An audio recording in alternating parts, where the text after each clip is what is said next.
SIR क्या होता है अगर हम इसको समझें तो एसआईआर देखिए क्या होता है कि जो हमारा जैसे हम लोग कभी जब वोट देने जाते हैं तो वोट जाने देने से पहले जो बूथ बना होता है वहाँ बीएलओ बैठे होते हैं। तो जो बूथ लेवल ऑफिसर होता है उसके पास एक लिस्ट होती है। जैसे आपके पास मान लीजिए आपके घर में पर्ची नहीं पहुंची है तो आप क्या करते हैं, उस लिस्ट में जाते हैं, अपना नाम ढूंढते हैं, पर्ची पे लिखाते हैं, आप जाते हैं अपना वोट दे आते हैं। जो लिस्ट होती है उसी लिस्ट को चुनाव आयोग एक तरीके से शुद्ध करता है, क्योंकि काफ़ी समय अंतराल में हो जाते हैं तो एसआईआर होना भी एक आवश्यक हो जाता है। उसमें कहने का मतलब ये है कि केवल योग्य भारतीय नागरिक को ही इस लिस्ट में शामिल किया जाना चाहिए। अब योग्य भारतीय नागरिक का क्या मतलब है? योग्य भारतीय नागरिक का मतलब सिर्फ इतना सा है कि जो कि 18 साल का हो, प्लस उसके पास भारतीय नागरिकता हो। और दूसरी चीज़ है कि जैसे कि अब ये जो हम एसआईआर करते हैं तो एसआईआर में क्या होता है, फर्जी मतदाताओं को हटाना।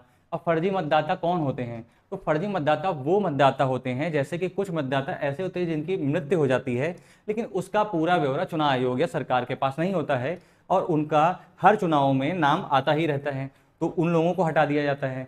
अब कुछ लोग देखिए ऐसे हैं बिहार में, ज़्यादातर जनसंख्या बिहार की, जो कि भारत के अलग अलग राज्यों में जाकर बस जाती है, वहाँ पे अपना मतलब व्यापार करती है, जॉब करती, जो भी उनको करना होता करते हैं, वहाँ के स्थायी रहवासी बन जाते हैं।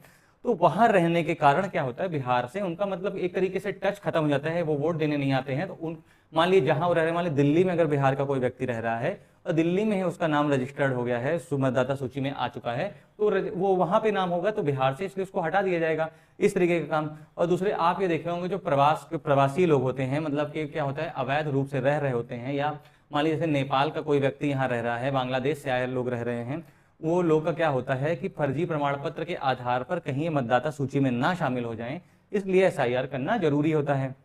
अब जो नए मतदाता जुड़ेंगे उसमें सबसे पहली बात क्या होती है, भारत में वोट देने का अधिकार कब से प्राप्त होता है? तो 18 साल के हो जाएं उसके बाद का।